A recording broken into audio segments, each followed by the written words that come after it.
Welcome to Porthcurno, home of the Telegraph Museum, Minack Open Air Theatre and one of the best beaches in Cornwall. Here history runs beneath your feet.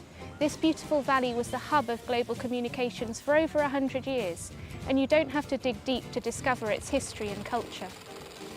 They started laying cables from Porthcurno in 1870, and at its height there were 14 cables leaving Porthcurno going all over the world to send messages. The cables would be laid on the seabed across the oceans, and they would come in under the sand in the beach. Before cables were laid, they had to use sailing ships that would take all these messages around the world. And Falmouth used to be the biggest mailing port in this country, and they used to have special ships called packet ships that would take these messages all around the world. There was a telegraphy station here at Porthcurno from 1870 right up to the Second World War and beyond, in fact to 1970.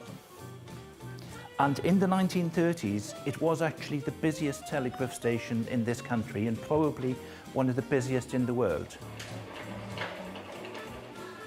Since the 1980s, we have a new type of cable, which are fiber optic cables, that still come into Porthcurno, and 90 to 95% of all your emails, telephone calls, even your mobile phone calls still go by cables. And Porthcurno is still a place where cables are landed.